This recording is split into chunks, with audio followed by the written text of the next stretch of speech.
Hey guys, what's up? I'm Albert Green, and this is the Music Talk podcast. Today we're joined by Jerzy. He is a DJ for the Chicago Blackhawks and one of the hosts at B96 Chicago. Yeah, man, introduce yourself. What's up? It's good to be here. Quarantined, staying safe, clean hands, and yeah, man, I'm just excited to talk to someone that's human. So this is a great thing we got going on now. Yeah. So what's your background? Background. Well, I started off in radio about 15 years ago. Wow. I was an intern, and then it went to me being a producer, and a producer on radio is a little bit different from music production. Yeah. But I was producing some shows. Then I got on air doing Sunday nights, and then my full-time radio gig, and then I left radio temporarily. I was still doing part-time, Yeah. started DJing full-time, really focused on trying to grow that side of my brand, and started traveling a lot. And it's been awesome. It's been a great, geez, I would say 6, 7 years traveling consistently every weekend, and sometimes the weekdays and stuff. And then got into production kind of the same way I got into DJing. I was just kind of doing it in my bedroom as hey, this would be fun to learn and to, eventually, hopefully it could come into something. And then kind of started working on more of my own stuff and my own tracks after working on either remixes or edits and stuff like that, and Yeah. kind of fell in love with that aspect of it. And now venturing off into just, I got some more visual projects coming. I've been working on a lot of me and my visual designer. He's been doing a lot of animation stuff to kind of grow that aspect of things. So kind of just trying to hit all lanes here and have fun with it. I don't really like to be necessarily pigeonholed into one little, people are like, oh, you're just a producer, or you just do this. People are like, oh, you do radio. I'm like, I don't even DJ on the radio. I talk on the radio. I've been Yeah. doing that my whole life. So I think for me, I just like to do a little bit of everything. And yeah, it's helped a lot, especially DJing in nightclubs. I mean, talking on the radio helps you on the microphone in nightclubs, and a lot of DJs sometimes can't get over that hump of talking to crowds, and that's helped me for that. So other things help other things as you try to grow as just a brand or an artist or whatever you're trying to do. Yeah. So what really got you into the music? Was there any influences, or you started playing an instrument? What was that? Women, girls. I just wanted to, I was like, hey, this would be fun. Oh my God. If we could control the party. And I mean, other than me just liking tracks, I grew up listening to hip hop. So a lot of my friends were on rock music, and that just wasn't my thing. And I just loved, I loved really bassy 808s and just dirty hip hop records. Yeah. And then kind of coming up through that, I always loved to play music for friends. So I was just like, oh, did you hear this song? Yeah, I hear this song. And I didn't even know what DJing was really, because I was so young. And then it kind of evolved into me going on the radio, which I How'd kind of that fell happen? into. I mean, that doesn't just come about. Yeah, the radio thing kind of happened at the time I was in high school, and we were like, hey, I was going to an art school for college. I was applying, and they're like, what do you want your major to be? And I was like, I don't know. How can I be cool with celebrities? It sounds the stupidest thing in the world, but I was like, Listen, yo, it's I not. just want to be It's cool really with not. celebrities and do I knew I wasn't the most, I wasn't a singer, I wasn't a dancer, I didn't have talent to be the artist at that time. Let's say at that time boy bands were huge and all these things, and I was just like, it would be cool just to kick it with one of these groups or whatever it may be. Yeah. Britney Spears was huge at the time. Yeah, she was. So yeah, so it was just kind of it was one of those things where I was just that was really a driving force into just kind of pushing me like, hey, I want to see what I can do, what like element, because I love movies too. I loved acting. I took, some acting classes and stuff like that. And I love doing all these things. And I was like, what's one thing I could kind of just, it's a good gateway to get into other things. And I was like, radio, this is cool. So I got into radio. I was promoting nightclubs and at like 17. So I was working in nightclubs, working a lot of DJs. A lot of the DJs were a part of the radio station. Yeah. So that led me to an internship, kind of got there just through, playing the waiting game and submitting demos. And eventually I got the opportunity, which now 15 years later, 16, I don't know how many years, it was a long time ago, but I'm still there, which in this day and age, it's like still at the same station I started at. So how has that station evolved from when you got there? The music has changed. Originally, we were we were rhythmic top 40, which would be more, and I don't even know the like actual definitions, but the way I took rhythmic was like hip hop and pop. You get a little bit of both. Then we went but back in the 90s, it was like more of a dance. It was like dance. Wait, how old are you, if you don't mind? Yeah. I'm 36. Okay, so that really puts things in perspective. Yeah, so like, I mean, I wasn't there in the 90s, but I just know like what the station was. Yeah. And I got there in the early 2000s. So like, for me, like the music's evolved, things has changed. I think just about everything you would say, like, the music on MTV used to be rock music, or heavily influenced rock music, but that genre has kind of died.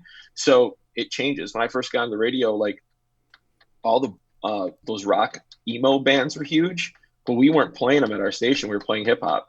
But then when that kind of left, it got into more like house music or EDM music. Then we jumped on that. We turned more into a pop format, playing a lot of. And when was that? Artists. When did they become more of a pop format?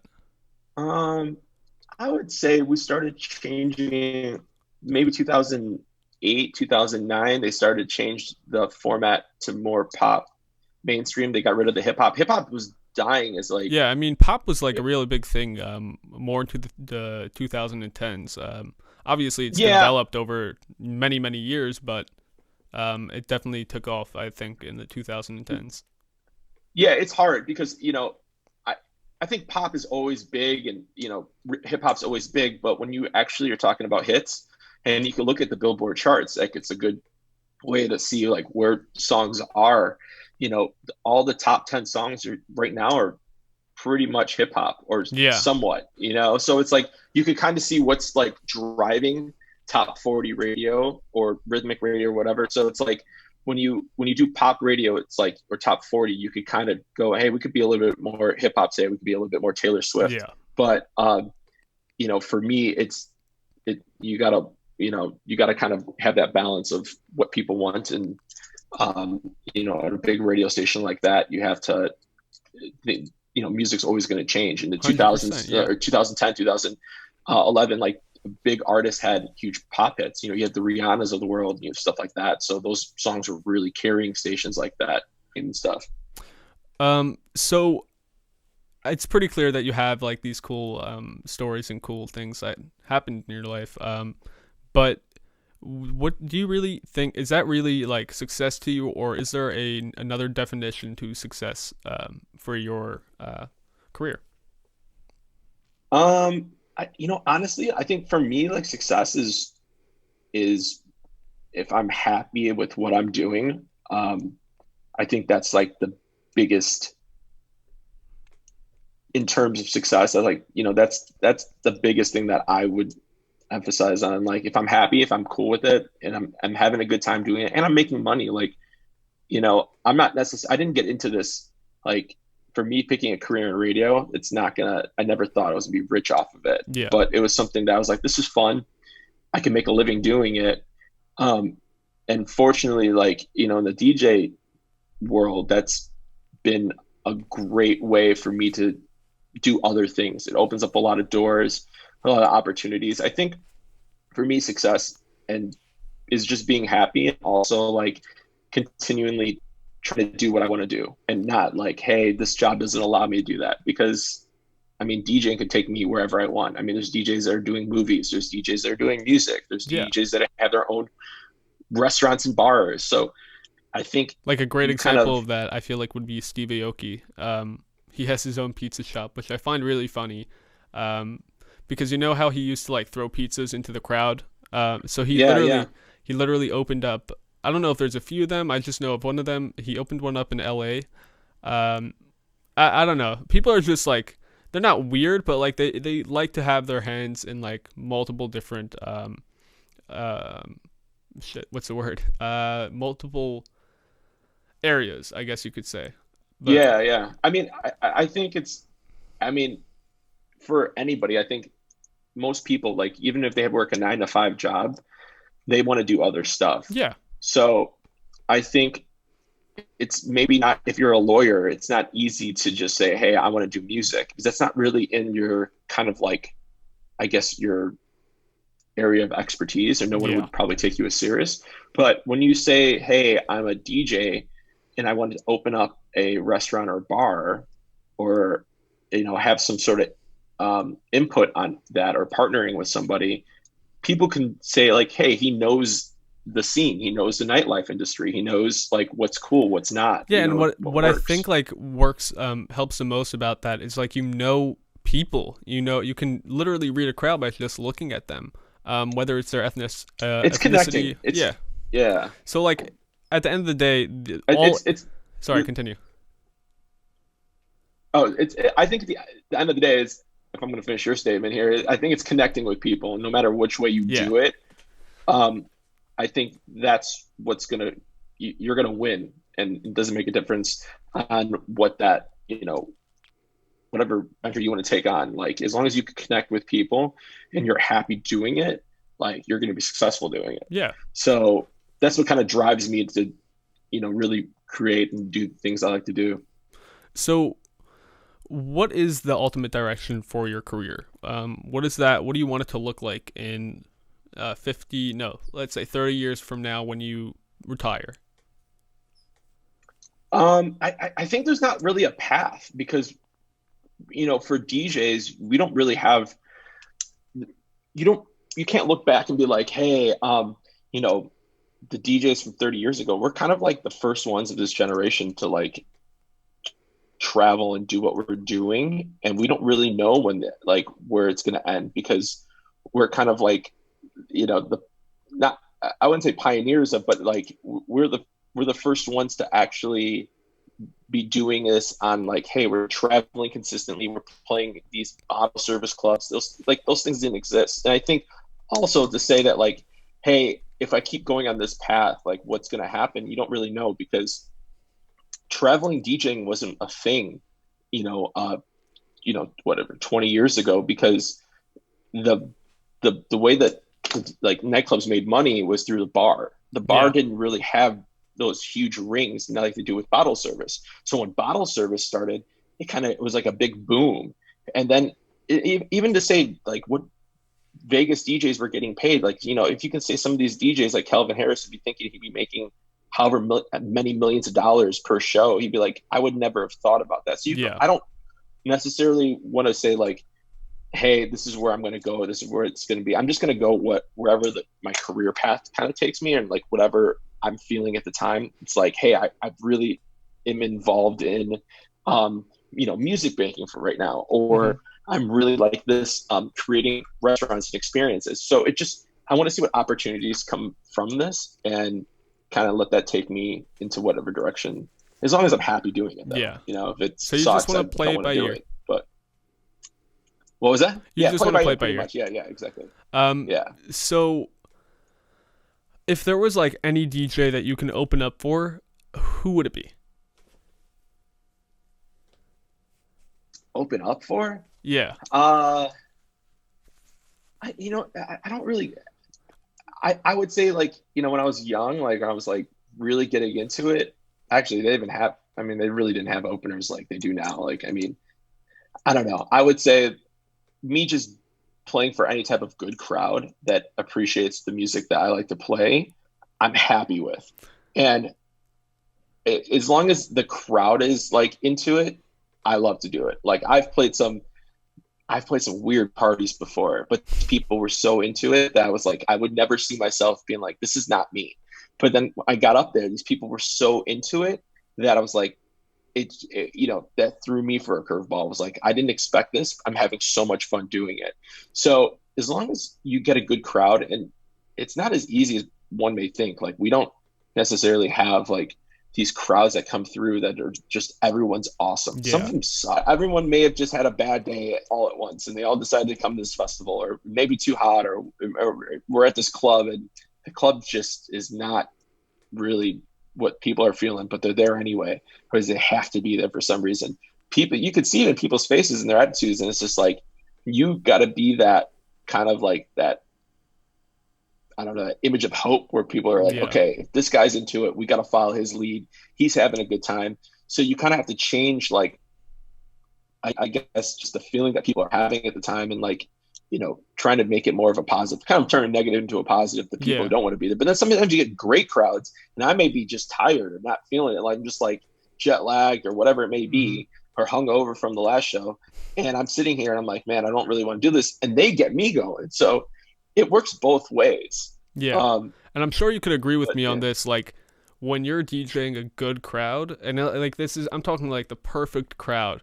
Like, you feel like you have this ultimate high, putting drinking aside, any other substances aside. Like, you don't, you don't need that to really feel that like, that high that you get from really, being into your mix, being into the people. But if you disagree, like, just yeah, no. Yeah, no, 100%. Like, I mean, you get the highs and you get the lows too, yeah, because you can't get too high on these great shows because you can have five bad ones in a row, and whatever that reason may be, it may be a slow night, it may be bad weather, it may be the club is whacked. Like you don't really know. So and then you have one good one, so you can't get too high, and you can't get too low on yourself. Sometimes, like I think for a lot of artists or DJs or anybody, they put so much onto themselves, like this is my fault, like I should have, this crowd should have been better, like I could have been, done more to get these people into it. But you just can't, sometimes just stuff that you just can't control, and yeah, you have to let it go and not let it affect you on the next one, kind of go on to the next show and like, hey, this is a clean slate, let's just knock this one out of the park. But I've had many shows where I'm like, I'm leaving a city, I'm like, that did not feel good. Like, I yeah, really wish, but you got to look down, just look into yourself and just be like, hey, I'm putting all I have into these shows. As long as you give it all you got and you really try to make this work and the crowd still sucks, then, at least you can leave going like, hey, I did my best. Like, yeah, yeah. there's not much more I can do off of this. So, So what would you yeah. say is like the like the biggest reason for people really just giving up and like failing at like DJing? um, I think sometimes the pressure of trying to compete, and see what else is out there, like it's hard because you're watching all these people doing what you want to do, and you may not be at that point yet. Yeah, Or you think that like it's gonna take too long for me to get there, and like I should be, you know, at a different level where I'm at right now. And like, for me, like I remember when I was DJing in my basement, and it was and I was promoting nightclubs, and all the people that like some people were my age and they were sneaking in nightclubs DJing, and I'm like, oh my God, I'm like, this is terrible. Like mm-hmm. I'm not where I should be. Like if he's able to do it at a young age, then I should be there.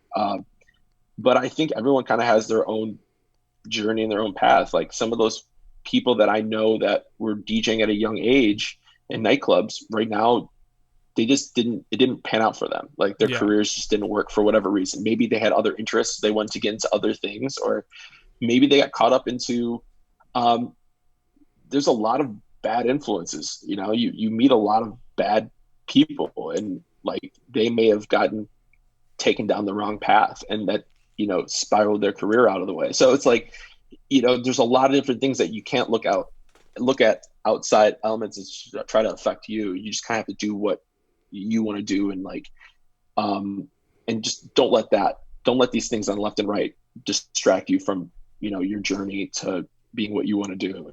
Yeah.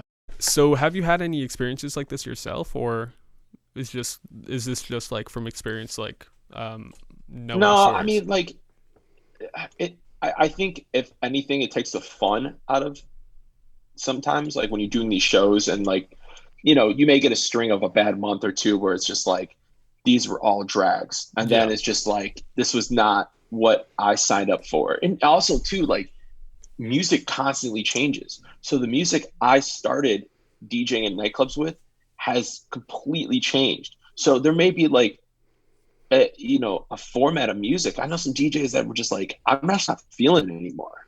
They're Yeah. just like, I'm not feeling the music. I'm not liking the direction. And I don't like playing these type of rooms. Like some guys like to be in a back corner of a nightclub and in a little window and no Yeah. one can see them. And they just rather be like, that's their thing. For me, I like being out there. I like being in front of people, I like interacting with people. Yeah, and I Some get people that. like, yeah. So like for some people, like they get anxiety talking to crowds and being on the microphone.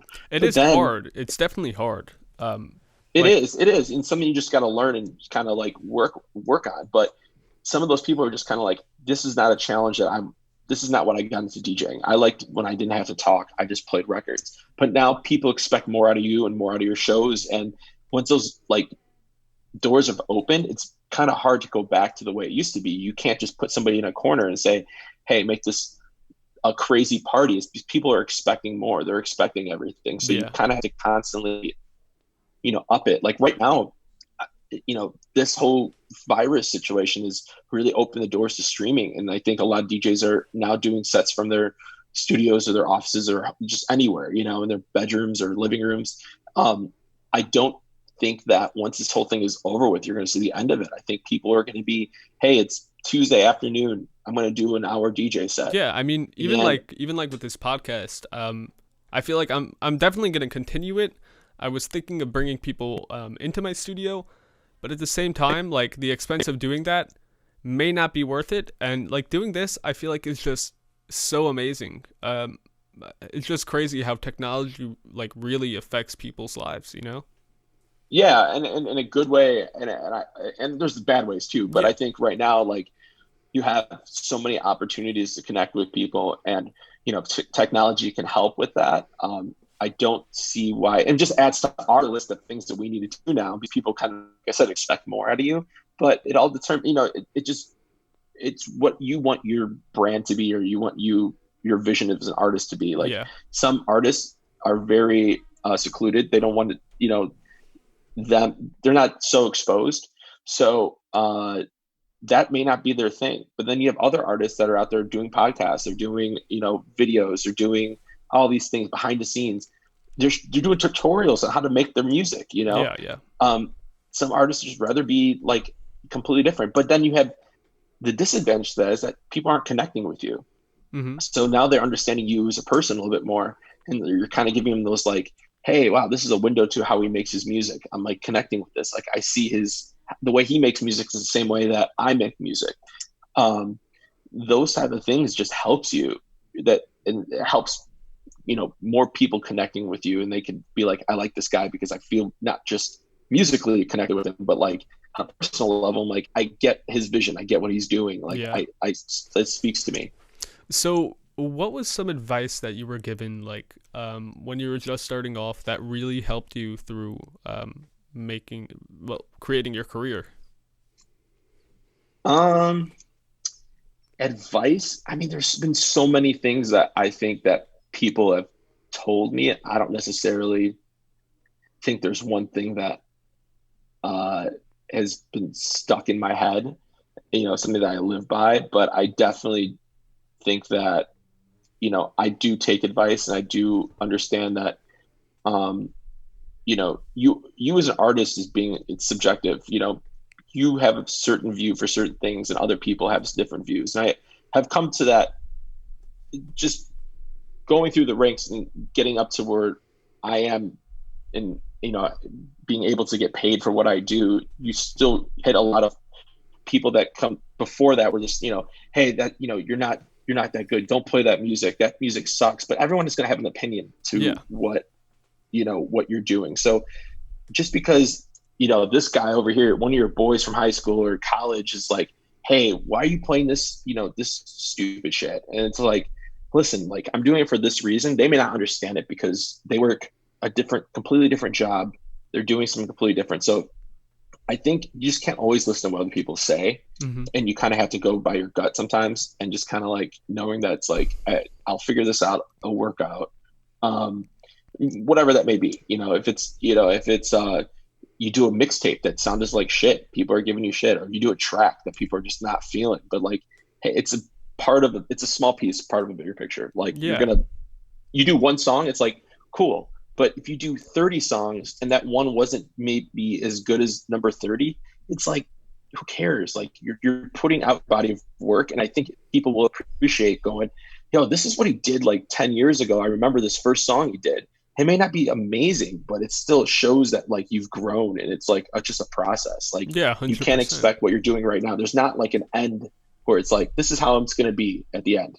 This is where I should be right now. It's like, once you get to a level that you feel comfortable of putting things out, I think that you should just consistently put them out. Sure, it's not going to be the best all the time, but if you have something that you're like, I think this came across the way I wanted it to, you can always tweak the drums. You can always tweak this forever. But at the end of the day, it's like, this is your body of work. I mean, there's some artists out there that are just like, some of their music is just not amazingly well produced, but it's insane. Like, I mean, the feedback they get, or how big the song may be, I don't necessarily think you always have to look at that, looking at people and kind of having this, some people have negative views on what you do. Some people have positive views too. You can't get too high, you can't get too low.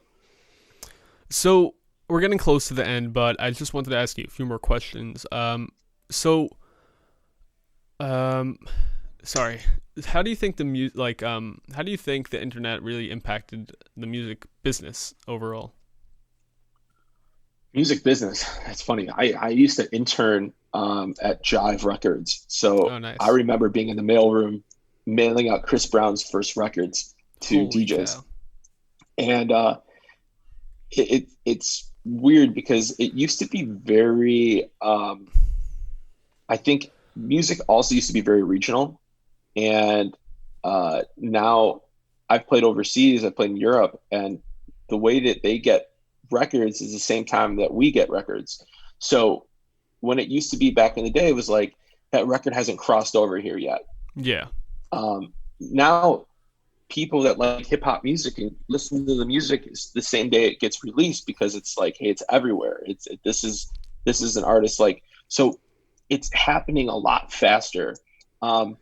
The downside, I think, is that there's too much, and they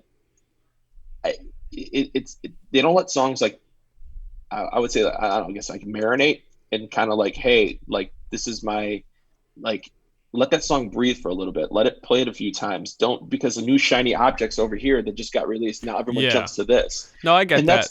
It's like that's the negative. Sorry. I think there's too much getting put out at once. But then you have to be the filter and say, like, hey, I like this, I don't. But then when you're DJing for crowds, you kind of have to see, like, do they know this? Did this take off? Did this not? Unfortunately, I think a lot of it's also based on hype too. If that artist's hot, no matter what they put out, they're going to be, people are jumping on it. And then there's this guy over here that has a great song, but it's not getting any looks because everyone's looking at this shiny object. Mm-hmm. So that's, I think, a little bit of a downside when it comes to, the streaming side and, the music industry.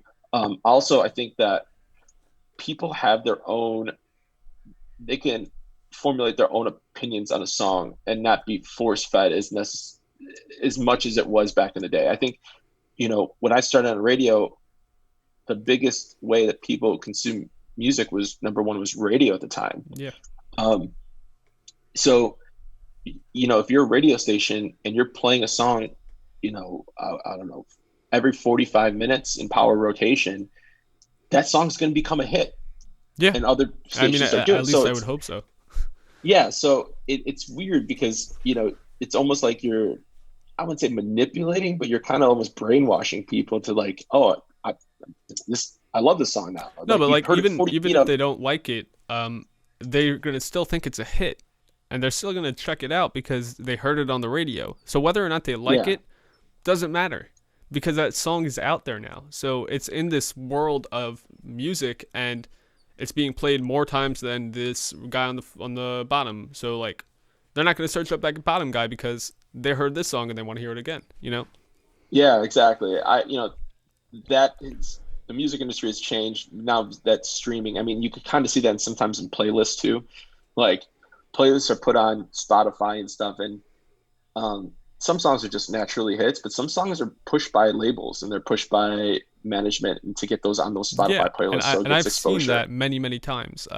Do I think it's unfair? No, because at the same time, it's also a business, and I totally understand that, but it really just dissipates the real industry for music. You know? Yeah, I mean, just because you have a song tune, you know the music director, you know the guy who's programming the playlist, does not necessarily mean your songs can get on there. I feel bad for people that have, there's five artists with all great songs, but they pick this guy because the label's pushing him harder than these other four. Yeah. So, and that song makes the playlist, but these other four artists won't because they only have a spot for one. So like, but that's happens in radio. That happens with a lot of things. Uh, so now that's what I'm seeing. Like I would say when it comes to the music industry changing, um, So in terms yeah, of technology now. like I said, I think it's a good thing and a bad thing, just like you said. But it does make everything a little more easy. Like being able to post on social media is just like, first off, it's in your hands. Like it's that simple to put something out there nowadays. But at the same time, it's also easy to put out negative things. So it's like it's a good thing and a bad thing. But yeah. So I think I'm gonna ask you one more question, and then I think we'll be good from there. But what's next for you, man? Next for me right now, I have like a little whiteboard here of things I'm working on, like trying to finish up during this quarantine. I have a visual uh, experience that I'm launching hopefully when we get back to doing shows again. It's a really cool thing that I haven't seen done in an open format setting before. I Hmm. would say, like, if you watch a big EDM production, a lot of the songs are time coded to the visuals. Um, I'm doing this more in the live way. So any song I play would be time coded to the screens. So the visuals are actually attached to the MP3 Oh wow. or the wave. So it's if I want to switch my setup and I'm like, hey, I this is not working. Whatever I'm playing right now is working or isn't. I could switch it up on the fly, Yeah. and my time code would still be fine on the screens. And I've been working out. We've been doing my visual guy. I've been doing. We did 200 specific visuals for songs. So it's not like, hey, I think visual DJing was kind of done back in the early 2000s with And this would be the live, or how's that gonna this is work? live. Yeah, yeah, yeah. So we would just plug in through like an HDMI into the computer, and we would run it through their system and onto the screens. Oh wow. But so and these are all custom made visuals. They're not like rips from YouTube and Yeah. music videos So playing. you went out there They're and recorded these. they're specific loops. They're not even they're so it's like if a Drake song is playing, he may be doing something. He may be doing the dance, but in like a cartoon form or something. We may Yeah. like whatever we want to do. Uh, that's what we've been kind of working on, and it's been taking time. We've been working on this for over a year, so I really want to launch that kind of once this whole thing is over with, or we get back to somewhat of a normal scene here. But I'm really excited about that. Also working on some music. I have a few songs I didn't release because I'm still tweaking. I was trying to tweak some of the direction out of them, just because they were solid demos, but I don't think that was necessarily what I want to put out in the end. So I'm trying to rework some of these demos, get that, put some new stuff out, get that rolling. And yeah, I mean, that's, I would say within the next few months, depending on whenever we get back to things, and also just catching up on shit. Like I'm Yeah. learning how to, I want to start doing more live streams.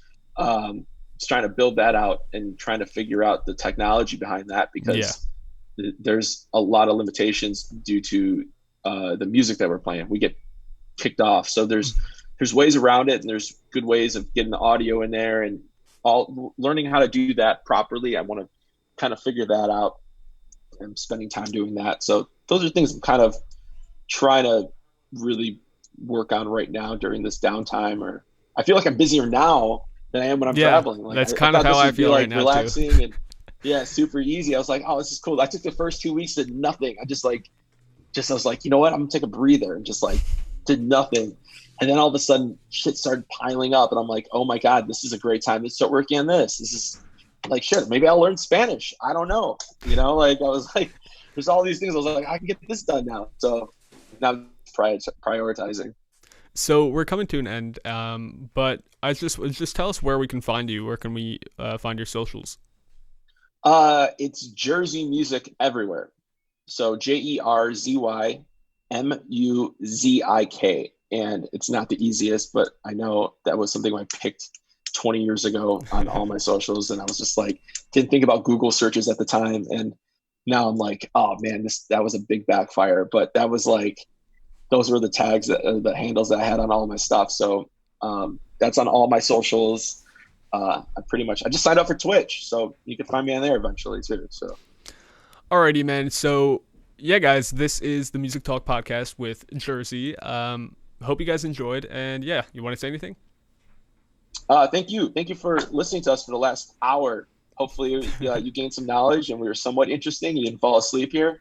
And stay safe, wash your hands. We'll be back soon, and hopefully I'll see you at a show, and we can party together, but from 6 feet away, just from a distance. We'll party from distance still. All right. Oh my Thank god. you. Alrighty, guys. So yeah, hope you enjoyed.